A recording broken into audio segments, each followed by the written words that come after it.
चलिए स्टार्ट करते हैं अपना क्लास 12 13.1 का पार्ट 1 में 11 तक हमने सॉल्व कर दिया। अब हम पार्ट 2 में 12 से देखेंगे। ठीक है, मान लें कि जन्म लेने वाले बच्चे का लड़का या लड़की होना संभाव्य है यदि किसी परिवार में दो बच्चे हैं तो दोनों बच्चों के लड़की होने की सब प्रतिबंध परिकता क्या है। यदि यह दिया गया है कि पहला सबसे छोटा बच्चा लड़की है और दूसरा न्यूनतम एक बच्चा लड़की है। ठीक है, ये क्वेश्चन है। चलिए इस क्वेश्चन को देखते हैं। हम पहले से क्वेश्चन लिख करके रेडी रखे हैं। ओके, चलिए तो जल्दी से इसको सॉल्व कर लिया जाए। सबसे पहले यहाँ पर लड़का और लड़की का बात कर रहा है। ठीक है, नहीं सिर्फ लड़की का बात कर रहा है। अब ये बताओ किसी परिवार में दो बच्चे होते हैं तो क्या वो फिक्स है कि दोनों लड़की होगी? हो सकता है लड़का भी होगा और लड़की भी होगी, दोनों कंडीशन हो सकता है। तो हम क्या करते हैं, माना कि लड़कों को, जो लड़का है लड़कों को बी मान लिए, बी से सूचित करेंगे तथा लड़की को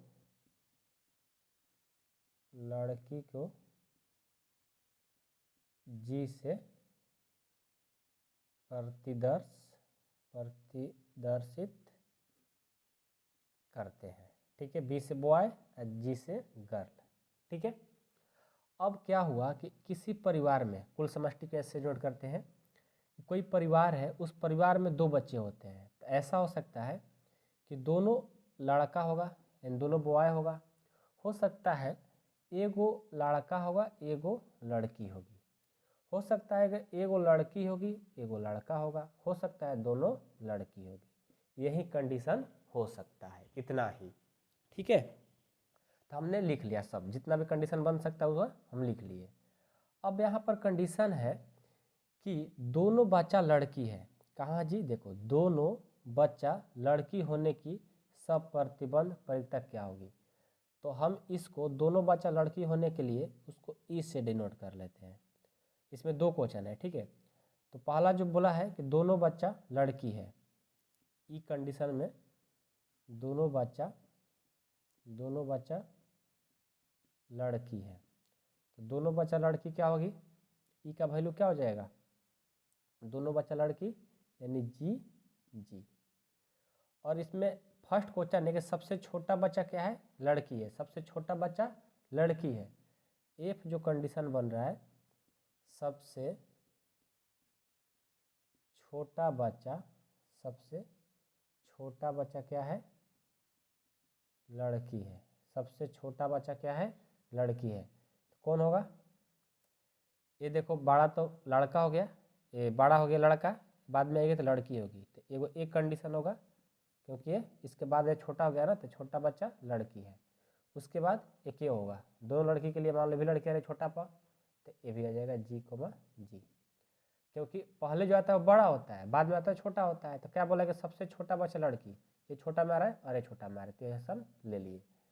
अब यहाँ से क्या करेंगे, ई और एफ में इंटरसेक्शन निकाल लेंगे। ई इंटरसेक्शन एफ, दोनों में कॉमन क्या है, जी।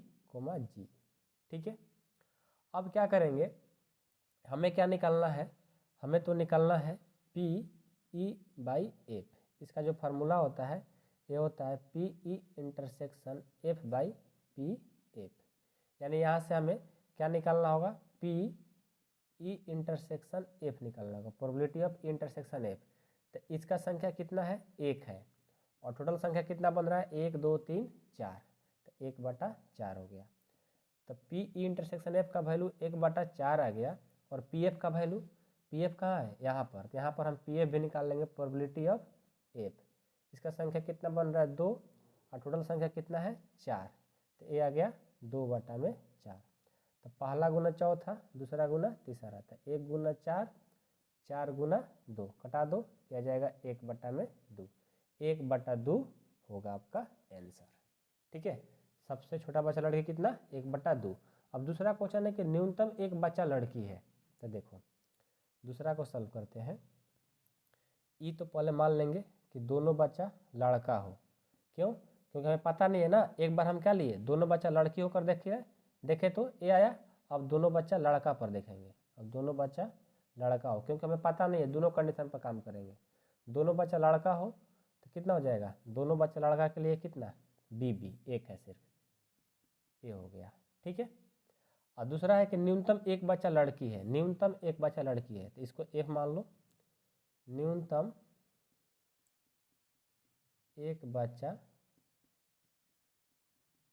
लड़की हो, न्यूनतम एक बच्चा लड़की हो, तो क्या हो जाएगा, एफ बराबर न्यूनतम एक बच्चा लड़की, तो एक ए हो जाएगा और एक ए हो जाएगा। नहीं ए नहीं होगा, ए सिर्फ होगा। ठीक है, ए भी होगा। न्यूनतम कहने का मतलब पहले समझो। न्यूनतम कहने का मतलब कि न्यूनतम एगो से मतलब कम नहीं होना चाहिए, उससे ज़्यादा होना चाहिए। तो एगो ई हो जाएगा, एगो ए हो जाएगा और ए हो जाएगा, तो बी जी हो जाएगा, जी बी हो जाएगा और जी जी। ज़्यादा हो जाए लेकिन कम एक से नहीं होना चाहिए। चलिए, तो यहाँ से हमें क्या निकालना है, पहले ई इंटरसेक्शन एफ निकाल लेते हैं। दोनों में कंडीशन कोई मैच कर रहा है, दोनों में कुछ नहीं मिल रहा है तो फाई मिल रहा है। हमें निकालना है P intersection P E by F निकालना है। इसका फार्मूला होता है probability of P intersection F बटा पी एफ। इसका निकालेंगे प्रोबेबिलिटी, तो जीरो हो जाएगा, तो ये हो गया जीरो।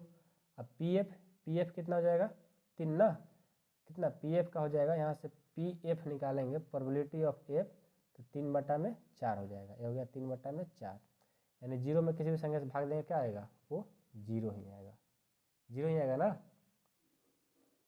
मिस्टेक कर दिए क्या यार, ध्यान से देखो। दोनों बच्चा लड़का हो, दोनों बच्चा लड़का हो, तो बी, ठीक है, दोनों बच्चा लड़का हो। लेकिन एक बात याद रखिएगा, दोनों बच्चा लड़का की बात ही नहीं दिया है, सॉरी, यहाँ पर जो कंडीशन है देखो ध्यान से पढ़ो, दोनों बच्चा लड़की होने की परीक्षा, हमेशा ये लड़की का ही बात किया है, लड़का तो बात ही नहीं किया गया है। दोनों बच्चा लड़की का ही बात करेंगे, लड़की, यहाँ पर जी ही होगा, सॉरी मिस्टेक हो गया, जी ही होगा। ठीक है, और यहाँ पर ठीक है। तो अब दोनों में कंडीशन क्या मिल रहा है, अब तो ई इंटरसेक्शन एफ तो जी मिल रहा है ना, तो यहाँ पर जी हो जाएगा, क्योंकि सिर्फ लड़का का तो बात ही नहीं किया है, सिर्फ लड़की का देखना है हम लोग को। ठीक है, तो प्रोबेबिलिटी ऑफ यहाँ से क्या करेंगे, पी एफ आ गया 3/4 और इसका प्रोबेबिलिटी निकालेंगे, probability of E intersection F का वैल्यू तो हो जाएगा 1/4। ठीक है, तो ई इसका वैल्यू हो जाएगा E intersection F, probability of intersection F का वैल्यू 1/4, 4 कट गया, ये हो जाएगा 1/3, ये आंसर होगा। देखो यहाँ पर क्या है कि दोनों बच्चे के लड़की होने की परीक्षा खाली दिया गया है, उसके बाद 2 क्वेश्चन पूछा गया। लड़का रहता तब ना लड़का लिखते, दोनों तो लड़की है, फिक्स कर दिया गया है। ई का जो वैल्यू है दोनों जगह क्या कर दिया गया है, लड़की पर निकालना है, लड़का पर नहीं। अब तो समझ में आ गया होगा। चलिए, ये क्वेश्चन समझ में आ गए। अब हम नेक्स्ट क्वेश्चन देखते हैं, क्वेश्चन नंबर 13। अब जो आपका 13 नंबर क्वेश्चन है, ध्यान से पहले पढ़िएगा। एक परीक्षक के पास 300 सत्य असत्य प्रकार के आसान प्रश्न, 200 सत्य असत्य प्रकार के कठिन प्रश्न और 500 बहुविकल्पीय प्रकार के आसान प्रश्न और 400 बहुविकल्पीय प्रकार के कठिन प्रश्न का संग्रह है। यदि प्रश्नों का संग्रह से एक प्रश्न यादृच्छिक से चुना जाता है तो एक आसान प्रश्न की बहुविकल्पीय प्रश्न होने की परीक्षा क्या होगी। ये तो बहुत ईजी है। पहले हम कुल प्रश्न लिखेंगे, इसमें कुल प्रश्न कितने हैं। कुल प्रश्न 300 है, 200 है, 500 है और 400 है। इनको जोड़ेंगे कितना हो जाएगा, 5 5 10 4 1400 प्रश्न है टोटल। अब इसमें एक बोला है आसान प्रश्न, एक बोला है बहुविकल्पीय प्रश्न। लिखेंगे माना ई को हमने मान लिया आसान प्रश्न, ई को आसान प्रश्न, और एफ को मान लेते हैं बहुविकल्पीय प्रश्न, बहुविकल्पीय प्रश्न। ठीक है, तो चलिए ई यानी आसान प्रश्न कितने हैं, आसान प्रश्न कितने हो जाएंगे।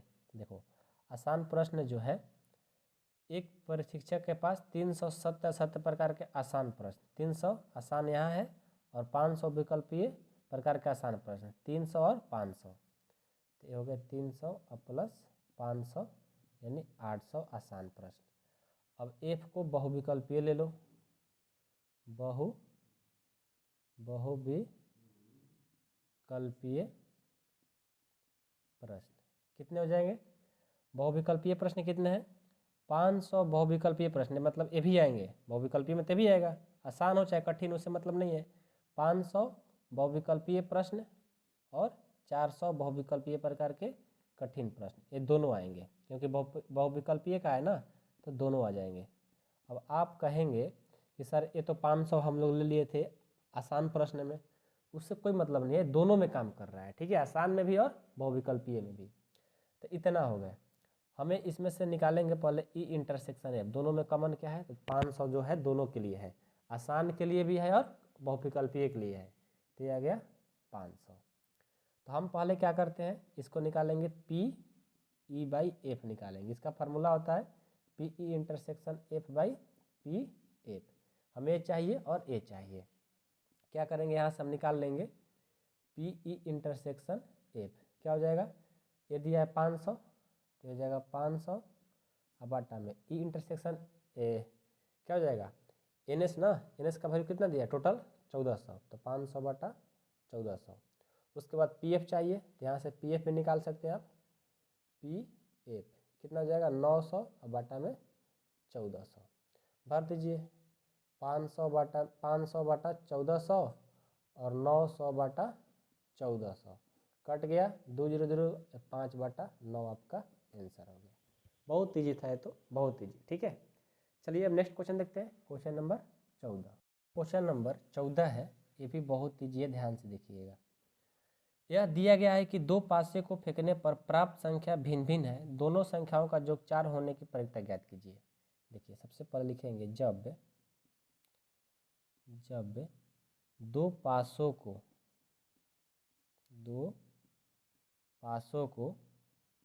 एक बार फेंका जाता है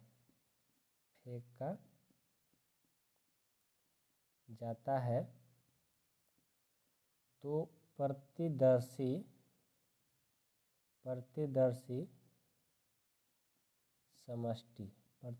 समष्टि में परिणाम कितना होगा? जब दो एक पासा को फेंकते हैं तो 6 के पावर 1, दो फेंकेंगे तो 6 के पावर 2 यानी 36 हो जाएगा, ठीक है। टोटल क्या होंगे? ऐसा होगा 1 1 1 1 से स्टार्ट होगा, 1 2 1 3 ऐसे ही करके कहाँ तक जाएगा? 6 6 तक चला जाता है। इन टोटल कितना हो गए? 36 होंगे। हम डॉट डॉट करके लिख दिए, सब नहीं लिखेंगे क्योंकि टाइम बर्बाद होगा, ठीक है। हम क्या करते हैं, जो दोनों संख्याओं का योग को 4 को ई मान लेते हैं, माना ई दोनों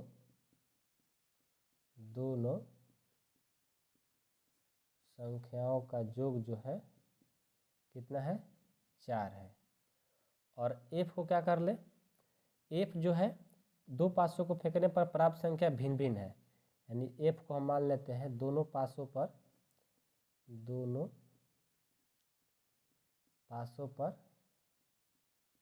संख्याएं भिन्न भिन्न है। देखिए तो ई बराबर कितना हो जाएगा? दोनों संख्याओं का योग 4, इसमें से वो संख्या लेना है 1 1 से लेकर 6 6 के बीच में जिसको जोड़ने पर 4 आ जाए। तो एक तो हो जाएगा 1 3, और क्या हो सकता है? 1 3 3 1 और 2 2 हो सकता है, और बाकी कुछ नहीं होगा, 3 ही होगा। और एफ जो बोला है दोनों पासों पर संख्याएं भिन्न भिन्न, मतलब अलग अलग, जैसे 1 3 2 2 2 2 है ना, ये नहीं होना चाहिए, 3 3 नहीं होना चाहिए, 4 4 नहीं, 5 5 नहीं, 6 6 नहीं, बाकी सब होगा। तो लिख दो क्या होगा?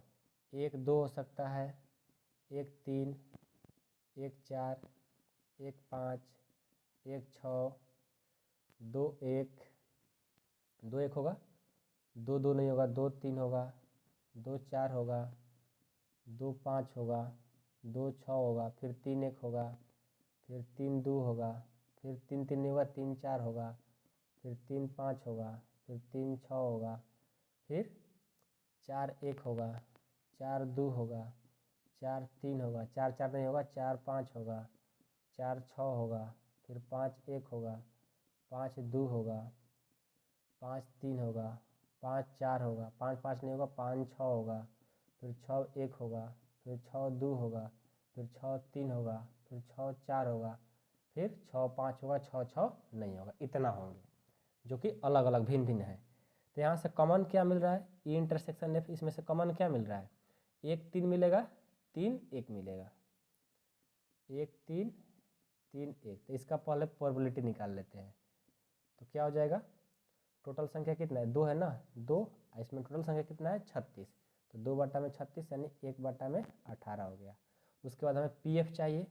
तो पी एफ टोटल कितना है, 1 2 3 4 5 6 7 8 9 10 11 12 13 14 15 16 17 18 19 20 21 22 23 24 25 26 27 28 29 30, यानी ये हो जाएगा 30 बटा में टोटल संख्या कितना 36। इसको कटाएंगे तो कितना जाएगा, 6 से कटाते हैं, 6 5 30, 6 4 के 36, 5 बटा में 6। तो अब निकाल दीजिए पी ई बाई एफ। तो हो जाएगा पी ई इंटरसेक्शन एफ बटा पी एफ। तो क्या हो जाएगा, 5 बटा में 6, 1 बटा में 18। तो पहला गुना चौथा, दूसरा गुना तीसरा। तो 5 गुना 18, 6 गुना 1, 36 18, यानी कितना हो जाएगा, सॉरी गलती हो रहा है, ठीक है, कहीं ना कहीं गलती हो रहा है। हमें क्या निकालना है, ये इंटरसेक्शन एफ निकालना था ना। तो गलती तो कहीं हो रहा है यार, ई इंटरसेक्शन एफ। तो क्योंकि जब 15 आ जाएगा तो गलत हो जाएगा ना। तो ये आ गया 5 बटा 6 और ये आ गया 1 बटा 18। तो हम लोग गलती कहाँ किए हैं, गलती हम लोग यहाँ किए हैं कि इसका जो वैल्यू है पी ई इंटरसेक्शन एफ का जो वैल्यू उल्टा लिखा गया है। पी ई इंटरसेक्शन एफ का जो वैल्यू है 1 बटा में 18 है और इसका जो वैल्यू है 5 बटा में 6 है। अब करो पहला गुना दूसरा और दूसरा गुना तीसरा, पहला गुना चौथा और दूसरा गुने तीसरा। तो 36 18, यानी ये हो जाएगा 1 बटा में 15 आपका आंसर, ठीक है, क्योंकि प्रोबेबिलिटी का मान 15 हो ही नहीं सकता है, गलत हो जाएगा। प्रोबेबिलिटी का मान हमेशा 1 से कम और 0 से बड़ा होता है। तो ये हो गया क्वेश्चन नंबर 14 भी। अब चलिए 15 नंबर को भी देख लेते हैं। 15 नंबर है, ध्यान से देखिएगा 15 नंबर को। एक पासे को फेंकने के परीक्षण पर विचार कीजिए। यदि पासे पर प्रकट संख्या 3 का गुणज है तो पासे को पुनः फेंके और यदि कोई अन्य संख्या प्रकट हो तो एक सिक्के को उछालें। घटना न्यूनतम एक पासे पर संख्या 3 प्रकट होना दिया गया है तो घटना के सिक्कों पर पट प्रकट होने के प्रतिबंध परीक्षा ज्ञात कीजिए। देखिए बहुत ईजी है। इसमें कहा गया है कि आपको एक पासे को फेंकने के परीक्षण पर विचार करना है। एक पासा को हमने फेंका तो उसमें क्या क्या आ सकता है, 1 2 3 4 5 6 आ सकता है, ठीक है। जब बोल रहा है कि प्रगट संख्या 3 का गुणज, यानी 3 का गुणज 3 है और 6 है, यदि ए हो तो इसे पुनः फेंके और यदि ए हो तो पासे को पुनः फेंकना है। देखो 3 और 6 मतलब 3 का गुणज करने का मतलब 3 3 दूनी 6, 3 का गुणज है। जब ए मिल रहा है तो पासे को पुनः फेंकना है, किस पर, ये 3 और 6 पर फेंकना है। तो हम क्या करेंगे, 3 ले लेंगे, 3 को जब आया तो इस पासे को फिर से फेंकना है। तो ये हो जाएगा 3 1। जब पासा को फेंकेंगे तो पहले 3 और फिर 1 आ सकता है, फिर क्या आ सकता है 3 2 आ सकता है, फिर 3 3 आ सकता है, फिर 3 4 आ सकता है, 3 5 आ सकता है और 3 6 आ सकता है। ये हुआ तो पासे को फिर फेंके। जब ये 6 आ गया, ये भी गुणज है, जब 6 आया तो इसको भी 6 1 हो सकता है, 6 2 हो सकता है, 6 3 हो सकता है, 6 4 हो सकता है, 6 5 हो सकता है, 6 6 हो सकता है। ये हुआ, ठीक है। अब देखिए, अब कहा है यदि ऐसा हो तो पुनः हमने फेंक दिया। यदि अन्य कोई प्रगट हो तो मतलब 3 और 6 के अलावा जो प्रगट होगा तो एक सिक्के को उछालें। अब देखो 3 6 के अलावा जो बच गया इस पर क्या करना है, सिक्का को उछालना है। जब 1 आया तो 1 पर अब क्या करना है, सिक्का को उछालना है। तो 1 पर सिक्का को उछालेंगे तो 1 पर हो सकता है 1 और हेड आ सकता है, या तो 1 पर टेल आ सकता है। जब 2 को उछालेंगे तो 2 पर हेड हो सकता है, 2 पर टेल भी हो सकता है। 3 तो ले लिए, 4 को देखते हैं, 4 पर व्यवसायी होगा, 4 पर हेड और 4 पर टेल भी हो सकता है। 5 को लेंगे तो 5 पर हेड और 5 पर टेल भी हो सकता है। ये कंडीशन है। एंड टोटल जो कंडीशन आया, समष्टि आया, वो कितना आया, इसको लिख लो। 3 1 3 1 3 2 3 3 3 4 3 5 3 6 6 1 6 2 6 3 6 4 6 5 6 6। ये भी आएगा, ये भी लिखेंगे।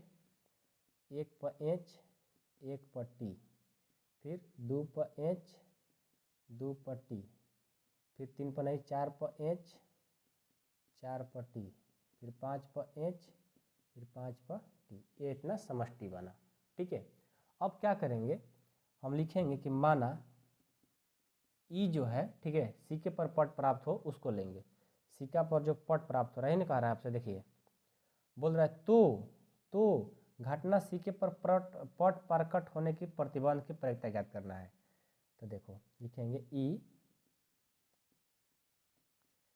सीके पर पट प्राप्त हो, ई को मान लिए, और एफ को हम क्या मानेंगे, इसको मान लेंगे कि न्यूनतम एक पासे पर 3 हो, न्यूनतम एक पासे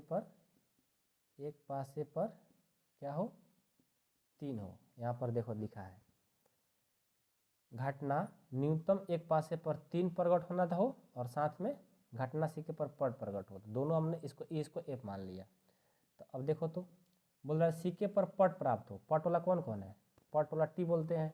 तो लिख लो, 1 टी है, 2 टी है, 4 टी है और 5 टी है। ये हो गया ई वाला।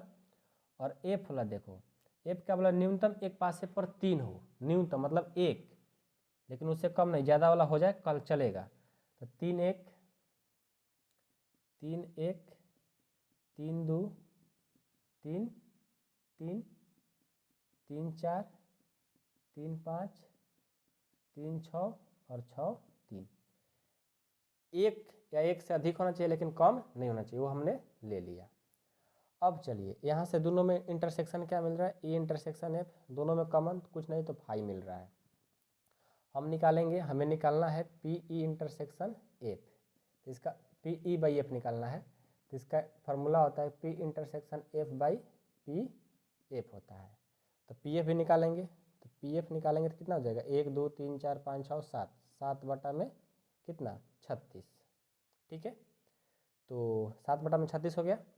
हमें ए निकालना है, इस पर भर देंगे पी ई बाई एफ, इसका जो मान है 0 और इसका मान है 7 बटा में 36, भाग देंगे, ये क्या हो जाएगा 0 हो जाएगा आंसर। आई होप कि आप लोग को समझ में आया होगा। और इसी के साथ हमारा क्वेश्चन भी कंप्लीट होता है, क्वेश्चन नंबर 14 भी और 15 भी। 16 17 जो है आप लोग बना सकते हो, 1 नंबर के लिए है, आप बनाना, इसको ट्राई करना। ठीक है, चलिए आज के लिए इतना ही। अगले वीडियो में परीक्षा का गुण नियम यानी प्रश्नावली 13.2 को भी जल्द ही सॉल्व करेंगे। ठीक है, अगले वीडियो में जल्दी इसको स्टार्ट करने वाले हैं। तब तक के लिए धन्यवाद।